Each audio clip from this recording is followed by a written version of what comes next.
शीला प्रभुपाद की जय, गुरु गौरांग की जय। तो कल के सत्र में हमने सुना था हरदास ठाकुर चैतन्य महाप्रभु के चरणों में शुद्ध भक्ति से संबंधित प्रार्थना करते हैं। एक शुद्ध भक्त भगवान के चरणों में किस प्रकार से प्रार्थना कर सकता है, ये आदर्श स्वयं हरदास ठाकुर अपने चरित्र से हमको सिखा रहे हैं। चैतन्य महाप्रभु को वो कहते हैं कि मुझ पे इतनी कृपा कीजिए कि भक्त के घर में मुझे कुत्ता बनाकर रखिए, जिससे अनायास ही मुझे उस वैष्णव का उच्चिष्ट प्रसाद मिल सके, उस उच्चिष्ट प्रसाद को खाकर मैं शुद्ध हो सकूंगा। और फिर चैतन्य महाप्रभु हरदास ठाकुर की इस तरह की दीनता विनम्रता को देखकर कहते हैं कि हरदास ठाकुर, कोई एक दिन के लिए भी तुम्हारा संग करेगा वह मुझे प्राप्त कर लेगा। आधे पल भी जिसने तुमसे बातचीत किया वह भी मुझे प्राप्त कर लेगा, और इसमें कोई संदेह नहीं है, क्योंकि मैं तुम्हारे शरीर में हर समय रहता हूं। इस प्रकार से चैतन्य महाप्रभु ने हरदास ठाकुर को शुद्ध भक्ति का वरदान दिया। और शुद्ध भक्ति में कोई भी भक्त किसी भी जाति किसी भी कुल में जन्मे, उसको उस जाति और कुल से संबंधित नहीं माना जाता। ब्रह्मा शिव जी जैसे महापुरुष भी इच्छा व्यक्त करते कि हमें हरदास ठाकुर जैसे भक्त का संग मिले। देवतागण भी हरदास ठाकुर के शरीर का स्पर्श की कामना करते हैं। माता गंगा भी चाहते कि हरदास ठाकुर उनमें स्नान करे। तो हम देख सकते हैं कि हरदास ठाकुर को देखने मात्र से जो जीव होते हैं उनके अनादि कर्म बंधन कट जाते हैं। तो इस प्रकार के शुद्ध भक्त मिलना कितने दुर्लभ है संसार में।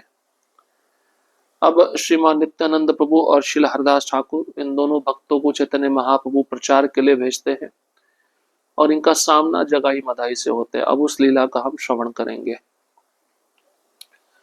एक दिन महाप्रभु की अचानक कुछ ऐसी इच्छा हुई और उन्होंने नित्यानंद तथा हरदास ठाकुर को आज्ञा प्रदान करते हुए कहा, शून्य शून्य नित्यानंद शून्य हरिदास, सर्वत्र अमार आज्ञाकार प्रकाश, प्रति घरे घरे किया कर ए भिक्षा, बल कृष्ण भज कृष्ण कर कृष्ण भिक्षा, यह बई आरना बलिबा बलाइबा, दिन अवसाने आसे आमारे कहिबा, तोमरा करिले भिक्षा यही ना बलिबा, तबे आमी चक्र हस्ते सबारे कटिबा।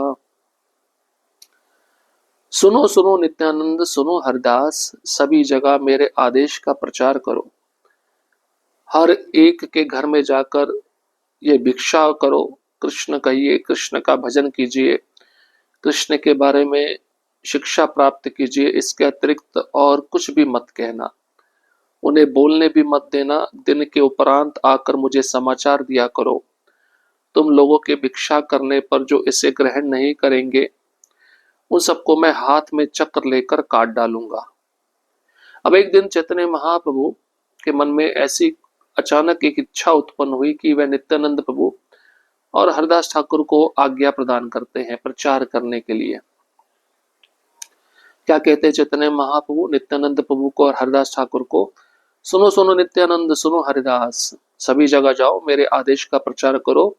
जिसको भी मिलोगे उसको ये कहना, कृष्ण कहो, कृष्ण का भजन करो, कृष्ण के बारे में शिक्षा प्राप्त करो। इसके अतिरिक्त और कुछ भी मत कहना, उन्हें बोलने भी मत देना। और जब दिन बीत जाए तब वापस आकर मुझे समाचार सुनाना कि कैसा प्रचार हुआ है। और कोई भी तुम्हारे शिक्षा देने पर, आदेश देने पर इसका पालन नहीं करेगा, इसको ग्रहण नहीं करेगा, तो मैं हाथ में चक्र लेकर उसको मार डालूंगा। प्रभु की आज्ञा सुनकर सभी वैष्णव मंडली हंसने लगी। फिर भी ऐसी शक्ति भला किसमें है जो प्रभु की आज्ञा का उल्लंघन करे। ऐसी आज्ञा जिसे नित्यानंद अपने सिर पर वहन करते हैं, उसमें जिसका विश्वास नहीं है वह व्यक्ति सुबुद्धिमान नहीं है। तो सभी भक्तों ने जब सुना चैतन्य महाप्रभु ऐसा आदेश नित्यानंद प्रभु और हरदास ठाकुर को दे रहे तो सभी भक्त हंसने लगे। लेकिन महाप्रभु की आज्ञा का उल्लंघन कोई नहीं कर सकता। किसमें ऐसी शक्ति है जो उनकी आज्ञा का उल्लंघन करे? ऐसी आज्ञा जो नित्यानंद प्रभु अपने सिर पर वहन करते हैं, उसमें नित्यानंद प्रभु का अगाध विश्वास है उस आज्ञा में। जो इसको नहीं समझ पाता वह व्यक्ति सुबुद्धिमान नहीं है। करे अद्वैत सेवा चैतन्य न माने, अद्वैत तहारे सहारे बेभाल मने। जो अद्वैत आचार्य की सेवा करता है परंतु चैतन्य को नहीं मानता है, उसका अद्वैत आचार्य अच्छे प्रकार से ध्वंस कर देंगे। आज्ञा पाई दुई जने बोले घरे घरे, बोल कृष्ण गाओ कृष्ण भजह कृष्ण रे। कृष्ण प्राण कृष्ण धन कृष्ण से जीवन, हे न कृष्ण बल भाई यही एक मन। गौर सुंदर की आज्ञा शिरोधार्य करके नित्यानंद प्रभु और हरदास ठाकुर उसी क्षण चल पड़े और रास्ते में आकर वे हंसे। आज्ञा पाकर दोनों जन घर घर जाने लगे और सभी से कृष्ण बोलने, कृष्ण कीर्तन करने और कृष्ण भजन करने का अनुरोध करने लगे। वे सभी से कहते थे कि हे भाइयों, कृष्ण प्राण है, कृष्ण धन है, कृष्ण ही जीवन है, इसलिए एकाग्रचित होकर आप सभी कृष्ण कहिए। तो आज्ञा का पालन करते हुए नित्यानंद प्रभु हरदास ठाकुर चल पड़े और घर घर जाकर वह कहने लगे सभी लोगों से, कृष्ण बोलिए, कृष्ण का कीर्तन करिए, कृष्ण का भजन करिए। इस प्रकार का अनुरोध दोनों भक्त सभी लोगों से कर रहे थे। कृष्ण ही प्राण है, कृष्ण ही धन है, कृष्ण ही जीवन है, इसलिए आप सभी एकाग्रचित्त होकर कृष्ण कहिए। इस प्रकार से दोनों जगदीश्वर नदिया के घर घर में आए और कृष्णदास का प्रचार करने लगे। दोनों सन्यासी के वेश में थे और वह जिसके भी घर में जाते थे वह सम्मान और संभ्रम सहित उन दोनों को भिक्षा के लिए निमंत्रित करता था। भिक्षा का निमंत्रण मिलने पर नित्यानंद एवं हरिदास कहते, नित्यानंद हरिदास बाले एक भिक्षा, बोल कृष्ण भज कृष्ण कर कृष्ण शिक्षा। नित्यानंद प्रभु एवं हरिदास कहते, यही हमारी भिक्षा है कि आप सभी कृष्ण कहिए, कृष्ण का भजन करिए और कृष्ण शिक्षा कीजिए। तो इसी प्रकार दोनों भक्त चैतन्य महाप्रभु की आज्ञा अनुसार घर घर में गए, कृष्ण नाम का प्रचार करने लगे। सन्यासी वेश में थे दोनों और जिस भी घर में जाते थे वह सम्मान और संभ्रम सहित तो दोनों को भिक्षा के लिए निमंत्रित करते थे। अब लोग पूछते थे, हाँ हम आपको भिक्षा देने के लिए तैयार है, तो क्या भिक्षा दें? तो दोनों भक्त नित्यानंद प्रभु हरदास ठाकुर बोलते थे, हमारी भिक्षा यही है कि आप कृष्ण बोलो, कृष्ण का भजन करो और कृष्ण की शिक्षा प्राप्त करो। ऐसा आदेश देते हुए दोनों प्रभु चले जाते थे। जो सज्जन थे उन्हें इससे बहुत सुख मिलता था। दोनों के मुंह से अपरूप बातें सुनकर विभिन्न जन विभिन्न भाव में सुखों के साथ विभिन्न प्रकार की बातें कहते थे। कोई संतोष और प्रसन्नता के साथ कहता, करेंगे करेंगे। तो कोई कहता, ये दोनों मंत्र दोष से पागल हो गए हैं, दुष्ट संग दोष के कारण तुम लोग तो पागल हो ही गए हो, हम सबको क्यों पागल बनाना चाहते हो? सब भव्य सभ्य लोग पागल हो गए हैं, निमाई पंडित ने सबको नष्ट कर दिया है। अब जब लोग सुनते थे, ये दोनों भक्त कहते थे कि कृष्ण बोलो, कृष्ण का भजन करो, कृष्ण की शिक्षा प्राप्त करो, ये बोलकर दोनों प्रभु चले जाते थे। यही इनका भिक्षा था। अब जो सज्जन लोग थे उनको सुनने में बहुत सुख मिलता था, उनको अच्छा लगता था कि बात तो सही है। लेकिन कई लोग ऐसे थे जिनको अच्छा नहीं लगता था। अब विभिन्न प्रकार के भाव थे लोगों के, उन विभिन्न प्रकार के भावों के अनुसार विभिन्न प्रकार की वह लोग बातें भी करते थे। किसी को अच्छा लगता तो प्रसन्नता के साथ वह कहते हैं, हाँ हम आप जो बोले हैं हम वही करेंगे, हम वही करेंगे। अब कोई कहता कि ये दोनों मंत्र दोष से पागल हो गए हैं, इनको दुष्ट संग मिला, गलत संग के कारण इनमें दोष पैदा हो गया और इसी दोष के कारण ये दोनों पागल हो गए हैं और ये दोनों हम सबको भी पागल बनाना चाहते हैं। ये निमाय पंडित ने सबको नष्ट कर दिया है। चैतन्य महाप्रभु के नृत्य में जिन लोगों को प्रवेशाधिकार नहीं मिला था, उनके घर जाने से वे गुस्से में आकर कहने लगते, मारो मारो। कोई कहता, संभवतः ये दोनों चोरों के चर जासूस हैं, जो छल पूर्वक घर घर में जाकर सब कुछ देख आते हैं। कोई भला आदमी ऐसे क्यों घूमेगा? यदि फिर आए तो दीवान न्यायालय में ले जाएंगे। ये सब बातें सुन सुनकर नित्यानंद प्रभु और हरिदास ठाकुर हंसते थे। उनको डर नहीं लगता था, क्योंकि वे चैतन्य महाप्रभु की आज्ञा का पालन कर रहे थे।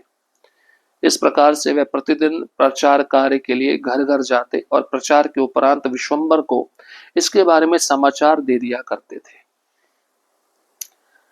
अब चैतन्य महाप्रभु जब हर श्रीवास आंगन में रात्रि के समय कीर्तन प्रारंभ किए थे, उस समय केवल शुद्ध भक्तों को उस कीर्तन में प्रवेश करने का अधिकार था, और जिन लोगों को प्रवेश करने का अधिकार वहां पे नहीं मिलता था, जब ये दोनों भक्त उन लोगों के घरों में जाकर इस प्रकार की भिक्षा मांगते थे कि कृष्ण बोलिए, कृष्ण का भजन करिए, कृष्ण की शिक्षा प्राप्त कीजिए, तो वो लोग गुस्से में आकर हरदास ठाकुर नित्यानंद प्रभु को कहते, मारो मारो। संभवतः ये दोनों चोरों के जासूस हैं, जो छल पूर्वक हर एक घर में जाकर सब कुछ दिखाते हैं। कोई भला आदमी ऐसे क्यों घूमेगा? अगर ये पकड़े गए तो हम इनको न्यायालय ले जाएंगे, कोर्ट ले जाएंगे। ये बातें जब नित्यानंद प्रभु और हरदास ठाकुर सुनते थे तो उनको हंसी आती थी। उनको डर नहीं लगता था, क्योंकि वे जानते थे कि वे चैतन्य महाप्रभु की आज्ञा का पालन कर रहे हैं। इस प्रकार से रोज प्रचार कार्य होता था, घर घर में दोनों भक्त जाते थे, और दिन के ढल जाने के बाद दोनों भक्त चैतन्य महाप्रभु के पास आकर समाचार बता देते थे, भाई आज कैसा प्रचार हुआ है, कौन लोग कृष्ण का नाम लेने के लिए तैयार हुए हैं, कौन लोग कृष्ण का नाम लेने के लिए तैयार नहीं हुए हैं। तो जो रिपोर्ट होता है, रिपोर्ट कार्ड प्रचार का, ये दोनों भक्त जाकर चैतन्य महाप्रभु को संध्या के समय सुना देते थे। एक दिन रास्ते में उन्होंने महादस्युप्राय और बहुत मदिरा पीने वाले दो मतवालों को देखा। उन दोनों की कथा अपार है, ऐसा कोई पाप कर्म नहीं है जो उन दोनों ने नहीं किया हो। ब्राह्मण होकर भी वे हर समय मद्यपान, गोमांस भक्षण, डाका, चोरी और दूसरों के घर में आग लगाने जैसे कुकृत्य करते रहते थे। दोनों कोतवाल का बुलावा वे नहीं सुनते थे, न ही वे धर्माधिकरण न्यायालय में जाते थे। हर समय शराब और मांस सेवन कर वे मस्ती में रहते थे। दोनों रास्ते में गिरकर लोटपोट होते थे और जिसे देखते उसे ही मारते थे। सभी लोग दूर से ही उनका रंग ढंग देखते थे। एक दिन ऐसी ही स्थिति में उन्हें नित्यानंद प्रभु और हरदास ठाकुर मिल गए। उस समय वे दोनों क्षण भर पहले आपस में बहुत प्रेम कर रहे थे, तो दूसरे क्षण एक दूसरे के बालों को खींचने लगे। साथ ही ऊंची आवाज में चकार वकार अश्लील शब्द बोलने लगे। इन दोनों ने नदिया की ब्राह्मण जाति का नाश कर दिया था। कभी कभी मदिरा पान के विक्षेप में दोनों किसी किसी को आश्वासन पूर्ण वचन भी प्रदान करते रहते थे। अब जगाई मदाई का इस लीला में प्रवेश हो रहा है। तो एक दिन क्या होता है, रास्ते में महादुष्ट महापापी बहुत ज्यादा मात्रा में शराब पीने वाले दो मतवालों को हरदास ठाकुर और नित्यानंद प्रभु देख लिए। अब ऐसा कोई पाप कर्म नहीं था जो इन्होंने ना किया हो। जन्मे थे ब्राह्मण कुल में, ब्राह्मण कुल में जन्म लेकर शराब पीते थे, गाय का मांस भक्षण करते थे, डाका डालते थे, चोरी करते थे, दूसरों के घरों में आग लगा देते थे। ऐसे कुकृत्य रोज वे करते थे, और कभी पुलिस बुलाए तो जाते नहीं थे पुलिस में, और कोर्ट में जज बुलाए तो वहां पे भी जाते नहीं थे। इनको किसी का डर नहीं था।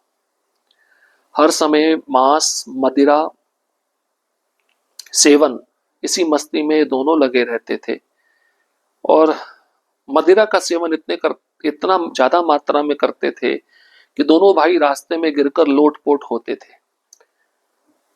और जिसे भी वह देखते उसे मारते थे। सभी लोग इनके पास नहीं जाते थे, इनसे दूर ही रहते थे। अब एक दिन ऐसी स्थिति में नित्यानंद प्रभु और हरदास ठाकुर इन दोनों को मिल गए। इस समय क्षण भर में पहले आपस में दोनों भाई प्रेम कर रहे थे, दूसरे ही क्षण एक दूसरे के बालों को वे नोचने लगे, खींचने लगे और अपशब्द एक दूसरे को बोल रहे थे। इन दोनों ने नदिया की ब्राह्मण जाति का नाश कर दिया था। अब कभी कभी ज्यादा मात्रा में शराब पीकर विक्षेप में आकर किसी किसी को आश्वासन भी देते थे, पूर्ण वचन प्रदान करने का, भाई तुमने जो काम बोला है उसको हम पूरा करेंगे, लेकिन कार्य कुछ पूरा करते नहीं थे। अब ये दोनों महापापी थे, महादुष्ट थे। हरदास ठाकुर नित्यानंद प्रभु के पास जाते हैं और इनको वही भिक्षा देते हैं, वही भिक्षा मांगते हैं जो अन्य लोगों से वे भिक्षा मांग रहे थे कि आप कृष्ण का नाम लीजिए, कृष्ण का भजन कीजिए, कृष्ण की शिक्षा प्राप्त कीजिए। अब ये दोनों भक्त जाएंगे, ऐसी आज्ञा उनको देंगे तो ये किस रूप में उस आज्ञा को लेते हैं, इनका क्या व्यवहार होता है हरदास ठाकुर और नित्यानंद प्रभु के प्रति, इसको हम अगले सत्र में श्रवण करेंगे। हरे कृष्ण कृष्ण कृष्ण हरे हरे, हरे राम राम राम हरे हरे। श्रील प्रभुपाद की जय, गुरु गौरंग की जय।